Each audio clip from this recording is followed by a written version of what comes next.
S'il y a une chose que tous les joueurs de Minecraft cherchent à avoir, c'est sans aucun doute une cape. Une cape est un signe de prestige, ça montre qu'on fait partie de l'élite, qu'on est supérieur au reste des joueurs. Ça prouve qu'on est un vrai, qu'on a surpassé les limites de l'humanité, et que rien ne peut nous atteindre si ce n'est le contact avec l'herbe. Du moins, c'était le cas il y a longtemps. Parce que ces dernières années, Mojang a offert beaucoup de capes faciles à obtenir, comme la cape de migration, la cape vanilla ou la cape cerisier, faisant ainsi que les capes aient moins de valeur aux yeux du public. Je ne me plains pas que l'on ait plus de capes qu'avant, tout le contraire, je suis même content d'en avoir. C'est juste que je n'ai pas l'impression que ces capes soient méritées. Une cape devrait demander des efforts pour être obtenue, plutôt qu'être tout simplement donnée. Et c'est justement pour ça que la cape la plus récente est différente, car la cape MCC est dure à obtenir. Et c'est une très bonne chose. Si vous ne voyez pas pourquoi, laissez-moi vous expliquer. La première cape offerte au grand public, en dehors des Minecon, était la cape de migration en 2021. Elle était spéciale car pour l'avoir, il fallait avoir acheté Minecraft avec un compte Mojang, puis avoir migré vers un compte Microsoft. Tout le monde avait un compte Mojang à l'époque, vu que c'était le seul moyen d'acheter le jeu. Et ça sentait plus comme si c'était Microsoft qui voulait qu'on migre nos comptes vers eux, pour qu'ils aient plus de contrôle dessus, et que la cape n'était qu'un moyen d'appâter les joueurs. C'était mal perçu. Puis, ils ont offert la cape Vanilla pour les joueurs qui possédaient Minecraft, Java et Bedrock avant une certaine date. Et ils ont offert la cape Cerisier à tous ceux qui ont participé au mob vote de l'année dernière. Puis arrive 2024, où rien que cette année, Mojang a donné 3 capes facilement obtenables. Celle du 15e anniversaire, celle-là est cool, et les capes Twitch et TikTok. Ces deux-là, je ne les aime pas. Je n'ai rien contre Twitch, mais je déteste le fait que j'ai dû installer TikTok juste pour avoir une cape. C'est pas une récompense, c'est un dédommagement. Ça fait 6 capes récentes, et toutes peuvent être obtenues sans faire beaucoup d'efforts. Mais la cape MCC était différente. Pour l'avoir, il fallait se connecter à un événement sur Bedrock et y faire des missions. Si vous ne savez pas ce que c'est qu'un événement, eh bien je suis avant tout désolé parce que ça veut dire que vous avez loupé la cape. Mais du coup, voilà ce que c'est. Sur Minecraft Bedrock, il y a parfois des serveurs événementaux qui apparaissent sur la page d'accueil. Ils restent pendant une durée limitée et ne sont pas faits par Mojang en personne. Ils sont juste en partenariat avec eux. C'est encore un truc lié avec le marketplace. De ce fait, la qualité n'est pas toujours présente. Parfois on a les serveurs du mob vote, parfois on a Shrek. A vous de trouver quel est le meilleur. Ils contiennent généralement des mini-jeux et des maps à explorer qui donnent des récompenses dans l'éditeur de skins. En pratique, c'est juste des serveurs mis en avant par Mojang, et ce n'est pas qu'ils sont mauvais, mais ils sont assez barbants. Pour des serveurs officiels, tout ce qu'ils font est moins qualitatif que des serveurs Java ou Bedrock normaux. Sauf que durant les festivités des 15 ans de Minecraft, quelque chose d'étrange fut annoncé. Mojang allait héberger un événement Bedrock avec le serveur Minecraft Championship, durant lequel on pourra gagner une cape exclusive. Cette annonce était vraiment surprenante parce que Mojang ne référence quasiment jamais directement des serveurs tierces. Ne serait-ce faire un partenariat avec eux et leur permettre d'offrir des capes. Même Hypixel n'a jamais eu ce privilège. Donc pendant 2 semaines, il y a eu l'événement MCC. Un événement qui était tout simplement génial. Nox Crew savent clairement faire un bon serveur, plus que Mojang. À croire que la communauté sait mieux faire du contenu communautaire. À première vue, il n'y avait pas grand chose à faire sur le serveur. Il n'y avait qu'un petit hub et 4 mini-jeux relativement simples. Il y avait Ace Race, une course libre avec des obstacles, des boosts et des passages de vol en élytre. Tout mon temps passé sur le mini-jeu de l'édition console sert enfin à quelque chose. Pour de la course, c'est très cool. Il y avait plein de chemins différents et de stratégies faisables pour gagner du temps. Mon meilleur temps était de 1 minute 14. Je pensais que c'était un bon temps, mais quelqu'un a réussi à le faire en moins d'1 seconde. J'ai dû louper un raccourci. Il y a Meltdown, un mini-jeu où en équipe on doit affronter des vagues d'ennemis de plus en plus forts, avec seulement un arc qui les gèle sur place, et nos poings pour les briser après. Celui-là est correct, pas le plus grand fan, mais il est pas mauvais. Il y a Grid Runners. Celui-là c'est mon mini-jeu préféré. Dedans, en équipe ou en solo, on doit participer à 4 épreuves différentes. D'abord on affronte des monstres en PvE. Bedrock a le système de PvP de la 1.8, donc on peut spam click. Puis on se retrouve face à des peintures murales qu'on doit peindre avec les bonnes couleurs. Puis on arrive devant un gâteau pour lequel on doit récolter les ingrédients correspondants dans le terrain. Et enfin, on a une course où on doit quitter le terrain en premier. Ce mini-jeu est cool car il est le plus varié de tous ceux du serveur. Pour certaines de ces parties, on doit collaborer avec ses alliés et dans d'autres, on est en compétition avec eux. C'est imprévisible, et ça fait un peu comme Mario Party, dans le sens où on peut gérer une épreuve comme un dieu et rater la suivante. Et enfin, il y a Sands of Time, où on est lâché dans un labyrinthe et où on doit retrouver le plus de pièces, trésors et sable du temps dans un temps limité. La map de ce mini-jeu est toujours la même. Pareil pour la position de ces trésors. Avoir un bon score est donc une question de mémorisation et de à quel point on est efficace à traverser le labyrinthe. Celui-là aussi est cool. Les mini-jeux du serveur prennent clairement une approche de qualité contre quantité. Il y a peu de mini-jeux, mais ils sont très bons. Bien meilleurs que les droppers des serveurs du Mobvote. En plus des mini-jeux, chacun des différents hubs est super bien fait et regorge de détails. S'il y a de la place pour mettre quelque chose, ils y mettent un truc, même si un joueur lambda ne le trouvera jamais. Par exemple, à travers la map, il y a des peluches dans des situations étranges partout.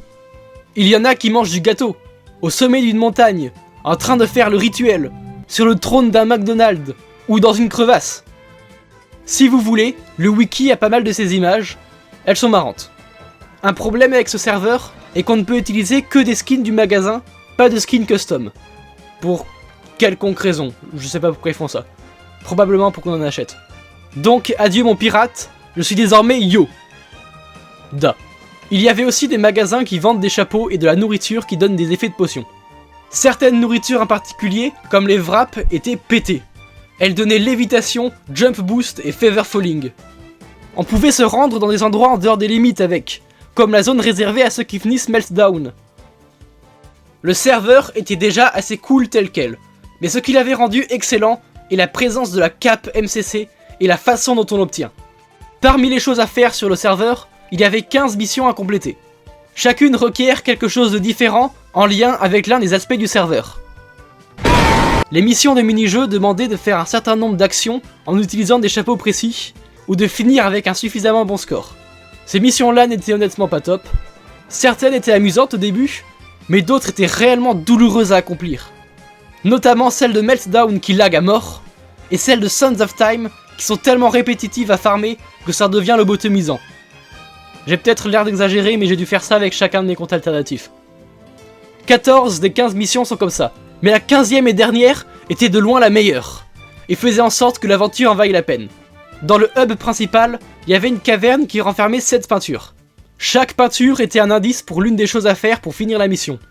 En gros, cette mission contient 7 mini-missions à l'intérieur. Vu que c'est juste un indice, ça encourageait à explorer et interagir avec la map du serveur et de penser en dehors de la boîte. Par exemple, la première requiert que l'on utilise une emote pour saluer dans le hub. Qui ici savait qu'il y avait des emotes dans Bedrock? Cette mission permettait de découvrir des endroits cachés qui n'auraient probablement pas été trouvés sans qu'ils soient demandés. La troisième peinture nous amenait sous la map et nous faisait explorer un stronghold caché. La cinquième nous faisait découvrir une partie inédite du hub de Meltdown. Et la dernière nous faisait faire un détour dans le mini-jeu de course Ace Race et demande qu'on passe dans le château du décor qui est désormais accessible. Il est labyrinthique et à sa fin il y avait un prince grenouille que l'on pouvait embrasser afin qu'il retrouve sa forme humaine. Mr Beast. Chaque mission offrait une récompense dans le marketplace. Et une fois les avoir toutes finies, on recevait la fameuse cape Minecraft Championship. La cape est intrinsèquement liée au serveur. Ce serait inutile d'expliquer comment on pouvait l'avoir sans parler du serveur dans son entièreté. Qui, si vous ne l'avez pas deviné, j'aime bien. Mais j'aime ce serveur et cette cape, surtout car il représente ce que je pense être la meilleure façon d'obtenir des capes. Le vrai problème avec les capes est qu'elles sont trop faciles à obtenir. J'ai dit plutôt que ça a baissé la valeur des capes, mais ce n'est pas vrai. Les anciennes capes restent rares par elles-mêmes. C'est juste la perception globale des capes qui est moins bonne. Les nouvelles capes ne sont pas quelque chose de spécial à avoir. C'est juste tu fais une action qui prend 2 minutes et tu l'as. Il n'y a aucune aventure derrière. Et c'est justement ça qu'il faudrait aux nouvelles capes. De l'aventure! Obtenir quelque chose après avoir fait des efforts pour l'avoir est beaucoup plus satisfaisant que de juste l'avoir parce qu'on s'est connecté à un serveur en bon moment. Pour montrer ce que je veux dire par là, comparons avec la série Pokémon. Dans Pokémon, il existe les Pokémon Shiny, qui sont une version extrêmement rare et convoitée des Pokémon normaux qui ont pour particularité d'avoir une couleur différente. Et bien qu'ils soient rares, ils restent assez facilement trouvables si on y met le temps pour les chasser. Plein de gens passent des heures et des heures pour en avoir. Leurs valeurs ne viennent pas du fait qu'ils sont rares, mais du fait qu'ils demandent du temps et des efforts pour être obtenus. C'est cette aventure pour les avoir qui les rend aussi populaires. Et c'est comme ça qu'il faudrait obtenir des capes à l'avenir. Car quitte à les donner à tout le monde, autant rendre ça aussi spécial que possible. J'ai fait les louanges de ce serveur depuis le début de cette vidéo, Mais lui et la méthode d'obtention de sa cape n'est pas non plus sans faute. Ça a ses problèmes. En particulier la communication autour de l'événement. Il avait été annoncé à la base que la cape ne serait offerte que sur Bedrock. Et vu que le serveur était exclusivement présent sur cette plateforme, ça faisait sens. Après tout, Bedrock possédait déjà 3 capes exclusives. Mais Mojang avait annoncé quelques jours après le début de l'événement que la cape serait aussi disponible dans Java après avoir été débloquée dans Bedrock. Ce qui fait que tous ceux qui n'ont pas Bedrock, ou qui n'avaient pas l'intention d'y jouer car la cape y serait exclusive, n'ont pas pu avoir la cape. On peut également discuter du fait qu'une cape sur Java requiert que l'on passe au minimum 3-4 heures à jouer sur Bedrock.